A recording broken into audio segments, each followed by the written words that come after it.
live streaming.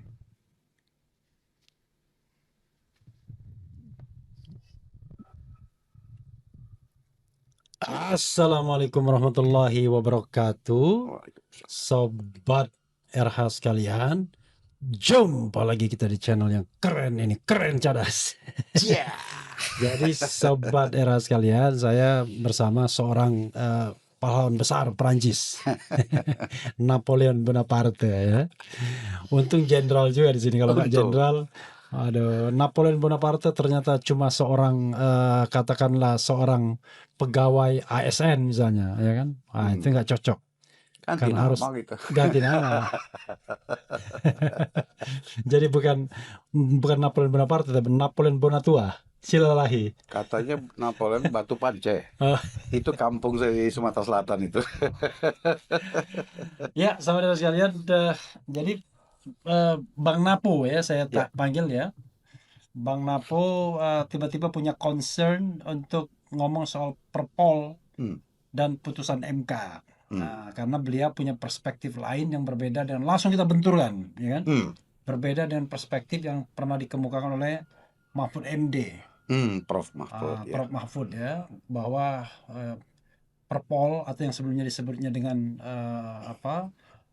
Perkap itu bertentangan dengan putusan Mahkamah Konstitusi. Tetapi tadi bicara-bicara panjang lebar kita bicara, tidak hanya soal Perpol tapi juga soal RRT, Roy Rismond Tiva, tapi tidak kita tayangkan karena itu pembicaraan pinggir jurang ya. Banyak isunya, walaupun isunya itu terkait dengan hal-hal yang sifatnya substantif tetap. Nah, ini kita bicara Perpol. What's wrong with Perpol? Atau what's wrong with Pak Mahfud comment atau statement Prof. Jenderal? Silakan. Begini Bang Refli, para pemirsa, menyikapi pemberitaan-pemberitaan yang ada akhir-akhir ini, kami diberi kesempatan nih oleh Bang Refli untuk menyampaikan pendapat kami. Ada beberapa hal yang perlu kami jelaskan, pertegas, supaya menjadi pemahaman publik yang tepat. Bahwa pada prinsipnya itu ada perbedaan yang sangat tegas antara Perkap dan Perpol. Ya kami kan purnawirawan di polisi mengalami itu semua perbedaan Perkap dan Perpol. Perkap itu dibuat adalah peraturan Kapolri untuk intinya mengatur hal-hal yang sifatnya penjabaran dari kebijakan-kebijakan Kapolri. Berlaku internal. Proses pembuatannya pun tidak perlu melibatkan pihak eksternal, melibatkan kementerian atau lain, rasionalisasi sebagainya tidak perlu. Harmonisasi, sinkronisasi tidak perlu, karena itu mengatur bagaimana CB atau cara bertindak Polri masing-masing Satker atau Satfung untuk bertindak dalam menghadapi tantangan-tantangan kepolisian. Kalau Perpol ini satu peraturan kepolisian. Nah, jadi yang berlaku lebih general dan ini bisa berlaku dalam masa kepemimpinan Kapolri ke Kapolri sepanjang itu masih efektif, efisien dan korelatif, bisa tetap diterapkan. Begitu. Perpol mengatur hal-hal yang sifatnya general, bagaimana Polri sebagai institusi di tengah-tengah kementerian lembaga lain atau mungkin ya tepatnya penjabaran dari undang-undang kepolisian mungkin ya Republik Indonesia. Iya.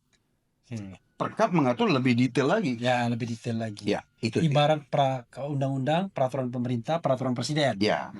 Dan Mas Refli, itu saya ingatkan bahwa untuk pembuatan Perpol berbeda dengan Perkap. Pembuatan Perpol itu baru bisa diterbitkan apabila sudah dirasionalisasikan, dibicarakan dengan Kementerian Hukum dan bahkan Setnek, karena harus ada dicatat dalam lembaran berita negara. Dan kalau kita lihat dalam lembaran negara ya? Iya, lembaran berita negara. Iya. Lembaran negara aja, berita negara saja. Iya. Jadi bahkan kalau kita lihat detail di Perpol 10 2025 yang baru diterbitkan oleh Kapolri itu lengkap tercatat tanda tangan dari Dirjen yang mewakili Kementerian Hukum dan bahkan dari Sekretariat Negara. Ada. Sehingga itu sudah disinkronisasikan ke sana. Hmm. Itu yang pertama. Oke. Kemudian yang berkaitan dengan statement-statement tokoh-tokoh nasional lain menyangkut persinggungannya dengan putusan MK nomor 12 kalau salah tahun 2025 yang baru ini. Oke, 15 atau 12 ya? Iya, itulah yang masalah. Ya, oke lah. Silakan Kanda terus saya cek ya. Iya. Iya. Silakan. Sebetulnya kita bangsa Indonesia ini perlu mengapresiasi apa yang telah dilakukan oleh MK. Hmm. Dengan mengeluarkan putusan MK tersebut, isinya itu semakin memperjelas kemana arah polisi ke depan seharusnya. Hmm. Sebagaimana mandat UUD 45 dan peraturan Undang-Undang Kepolisian nomor 2 tahun 2002. Oh, ini putusan MK itu putusan MK nomor 114 malah. Iya, ya. Oke. Itu yang saya maksud. Ya, oke. Jadi begini, Bang Repli.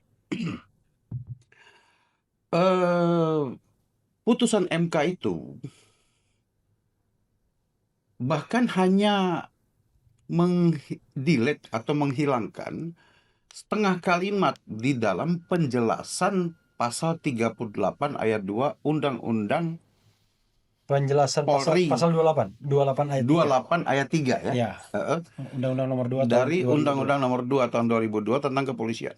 Ya. Ya. Itu justru diluruskan oleh MK. Hal ini pun telah dinyatakan, disepakati, dibenarkan oleh dari DPR. Dari kalau nggak salah Ketua Komisi 3 ya, Pak Habibur Rahman ya, itu telah menjelaskan bahwa putusan MK itu sudah tepat itu. Dan putusan Perpol itu pun tidak bertentangan dengan putusan MK. Yang aneh justru kami lihat di pokok permasalahan dalam Undang-Undang Polri itu sendiri. Undang-Undang Polri nomor 2 tahun 2002, undang-undangnya sudah benar dan tepat. Di pasal 28 ayat 3 itu menyatakan bahwa ya anggota kepolisian yang bisa bertugas di kementerian lembaga lain itu diwajibkan untuk pensiun dini dulu atau dipensiunkan atau berhenti dari tugas sebagai Polri. Ya. Nah, pensiunan yang sudah mengundurkan diri itu tidak lagi sebagai ASN itu boleh.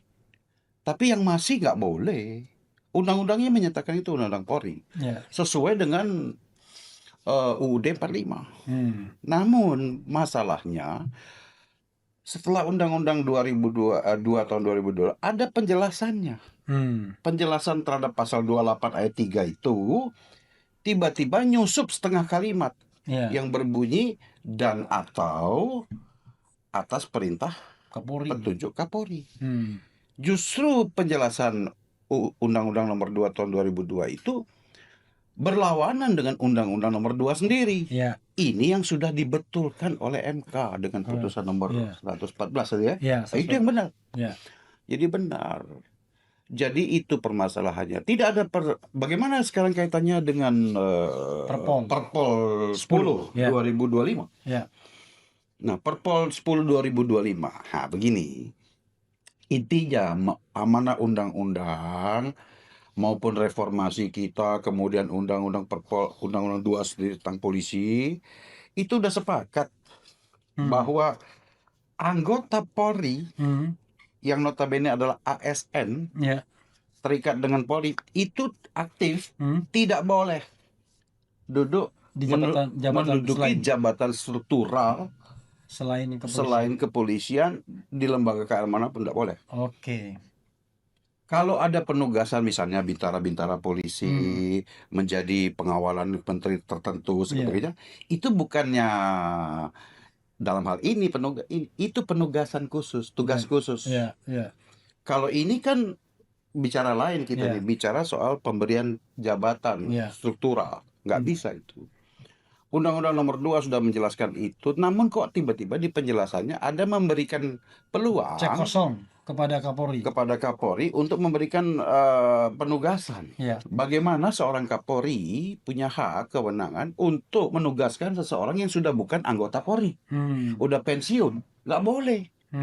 Polri hanya punya kewenangan memberi penugasan kepada anggota Polri aktif. Kalau yang pensiunan nggak boleh, karena dia sudah bukan polisi lagi. Begitu. Jadi Ini justru yang diluruskan oleh MK, yang kita apresiasi itu. Tinggal bagaimana sekarang langkah yang dibuat MK kemarin ditindaklanjuti oleh lembaga yang terkait untuk merevisi Undang-Undang Nomor 2 Tahun 2002 tentang Polri itu, khusus di penjelasannya dengan membuang kalimat yang telah dibatalkan oleh MK tadi. Sehingga kembali murni ini Undang-Undang 2 tahun 2002 sesuai dengan UUD 45 kita. Ya. Nah, saya paham lah Mas Refli. Hmm. Ini akibat ada beberapa pemandangan nyata Ya. bahwa masih ada dilihat publik secara kasat mata jelas. Banyaknya pejabat-pejabat Polri yang masih aktif Ya. duduk secara struktural di kementerian lembaga. Ya. Loh, itu tidak sesuai dengan Undang-Undang Nomor 2 Tahun 2002. Cuman menjadi boleh karena ada penjelasan yang telah dihapus oleh MK kemarin. Sehingga kalau ini ada revisi, membuang setengah kalimat dalam penjelasannya itu, kembali duduk ke persoalan. Saya bukan berarti polisi tidak boleh duduk segala macam. Sepanjang dibutuhkan negara, silakan aja, asal sesuai dengan ketentuan undang-undang, tidak melanggar UUD 45 dan sesuai dengan ketentuan lah. Jangan, itu nggak boleh itu sebetulnya. Kecuali yang belum 58 tahun usia pensiun mengundurkan diri. Bisa mengundurkan diri, resmi, dia tidak lagi sebagai ASN, tidak bisa lagi diperintah oleh Kapolri misalnya, silakan duduk di sana berdasarkan kebutuhan dari KL terkait. Nah, kalau sekarang Perpol 10/2025 itu malah semakin memperjelas. Ada 17 atau 14 kementerian lembaga yang boleh bersinggungan dengan tugas Polri. Ya itu silakan, tapi Pak tolong, itu hanya berlaku untuk orang-orang bekas-bekas polisi yang udah pensiun atau yang sudah pensiun dini. Kalau aktif tetap tidak boleh. Kenapa? Oke, jadi dia aktif ditempatkan ke lembaga itu pensiun gitu. Pak Refli, dia harus dinyatakan pensiun dulu, baru boleh jawab dari ASN, baru bisa diusulkan. Lalu jangan kemudian masih aktif diusulkan, itu udah melanggar. Apa artinya Perpol itu jadinya? Ya, Perpol ini kan boleh dibilang, kalau kita lihat Pak sejarah Perpol sendiri ya, itu diawali dengan sejarah adanya Perkap, Peraturan Kapolri, bahkan tahun 2017 nomor 4 tuh, mengatur tentang penugasan Polri di luar institusi itu. Kemudian di tahun 2018, tahun kemudian diperbaiki dengan Perpol. Perpol nomor 18 kalau nggak salah, 2018. Jadi Perkap 2017 diperbaiki dengan Perpol, which is beda itu. Aneh juga ini, Perkap diperbaiki oleh Perpol. Perkap yang harusnya diganti dengan Perkap. Perpol baru diperbaiki dengan Perpol. Ini Perkap diperbaiki dengan Perpol. Ini kemudian diperbarui lagi oleh Kapolri sekarang dengan mengeluarkan Perpol nomor 10 tahun 2025 kemarin, dengan juga mungkin menyikapi putusan MK itu. Jadi sebetulnya kalau saya bilang ya memang kalau Polri mungkin beralasan Perpol 10 2025 adalah perbaikan daripada Perpol nomor 18 2018, sah-sah saja. Cuman ingat, kita harus kembali ke cita Polri supaya taat aturan, taat azas sesuai dengan undang-undang. Jadi jangan membuat hal-hal baru yang sekarang menjadi bola salju, menjadi hal yang ramai dibicarakan publik. Intinya Kanda akan bilang bahwa Perpol ini tidak boleh jadi alat legitimasi untuk penugasan Polri aktif di lembaga-lembaga non Polri, kan gitu? Ya. Karena itu melanggar Undang-Undang Polri nomor 2 tahun 2002 sendiri. Sebenarnya. Betul, apalagi cuma karena ada colongan aja. Ada colongan setengah kalimat di penjelasannya. Kemudian ditegaskan oleh MK, colongan itu dibuang. Karena itu Perkap nomor 10 2025 tidak boleh menjadi alat legitimasi untuk menempatkan Polri aktif di lembaga lain. Iya.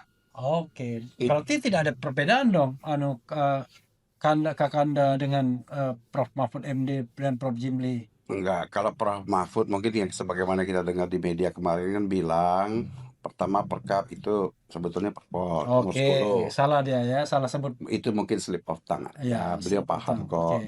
yang kedua ini statement bahwa Perpol 10 2025 bertentangan langsung dengan putusan Putusan MK.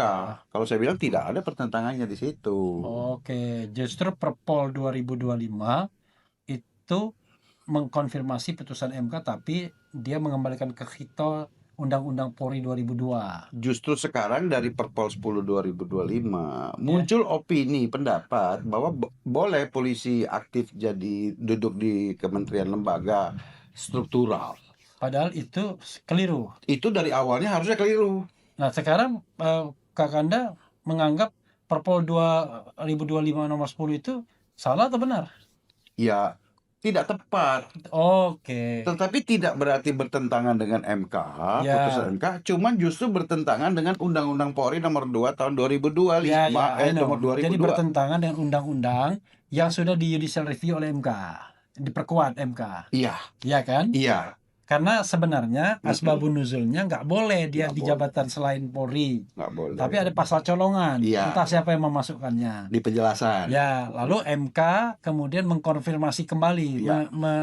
mengembalikan undang-undang itu pada jati dirinya. Ya, Karena itu tidak tepat mengatakan Perpol 10 2025 bertentangan dengan putusan MK. Nah, kurang Tapi pas. bertentangan dengan Undang-Undang nomor 2 itu nomor sendiri. 2 Iya. yang sudah di judicial review MK, ya Iya, kan? iya. Oke. Dan posisinya Undang-Undang 2 tahun 2002 itu lebih tinggi, lebih kuat daripada Perpol atau Perkap. Ya, apalagi. karena memang begitu ya. Lebih tinggi seratanya. Ya, itu Steuben Ball teorinya. Iya, iya. Sederhana kan sebenarnya kan, Sebenarnya. cuman ya cuman sedikit aja berbeda kan. iya. Jadi refernya tetap Undang-Undang Polri, Iya. bukan putusan MK secara directly ya kan. Enggak. Jadi sekarang ini kita harus mengatakan bahwa Perpol nomor 10 2025 bertentangan dengan Undang-Undang Polri nomor 2 tahun 2002. Itu lebih tepat. Ya, kenapa bertentangan? Memang dari asbabun nuzulnya nggak boleh sebenarnya, dan tetapi ada pasal colongan, tapi pasal colongan itu sudah diinvalidasi oleh MK. Oleh sudah MK. dibatalkan. Betul.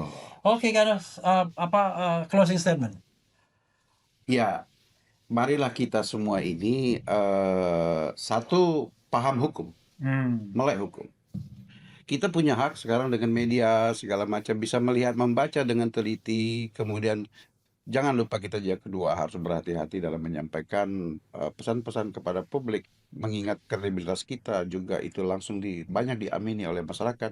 Jangan sampai biasnya pemahaman tersebut semakin menggulung karena statement kita yang kurang hati-hati. Ya. Dan saya yakin Polri sekarang pun juga tidak mungkin seperti yang dibayangkan orang, tidak semua lah yang pengen menduduki jabatan lain tempat segala macam. Dulu orang bilang ada dua fungsi ABRI, sekarang ada dua fungsi polisi. Ya kalau dikasih ya mungkin pada mau, tapi sebetulnya kalau memang nggak ada celah peluang itu ditutup, juga tidak ada kemungkinan ini akan membantu Polri kembali kepada jati diri dan marwahnya. Begitu kan. Oke, ya saudara sekalian ya. Dengan demikian kesalahpahaman kita perbaiki ya cara membacanya, karena kita harus patuh pada tata urutan peraturan perundang-undangan. Yes. Jadi jenjang hierarki peraturan perundang-undangan, Perpol nomor 10 2025 tidak boleh bertentangan dengan undang-undang. Ya. Dan undang-undang itu harus dibaca dengan putusan MK. Ya. Jadi sehingga sahlah semuanya untuk mengatakan Perpol 10 2025 bertentangan dengan undang-undang Polri nomor 2 tahun 2002. Ya. Yang sudah diperkuat dengan putusan MK nomor 114 2025 ini. Ya. Oke, saudara sekalian, begitu saja ya. Mudah-mudahan ini memberikan pembelajaran bagi kita. Tidak ada kontroversi yang luar biasa, tetapi ilmu pengetahuan, informasi harus disampaikan secara benar. Ya. Nah, jangan sampai kemudian kesalahan atau kekeliruan itu menjadi terus-menerus Bola salju, sehingga menjadi salah kaprah. salah kaprah. Jadi salah kaprah itu adalah kesalahan yang terus-menerus sehingga dianggap benar. Gitu. Oke, Kada. Wassalamualaikum. Assalamualaikum warahmatullahi wabarakatuh. Waalaikumsalam warahmatullahi wabarakatuh.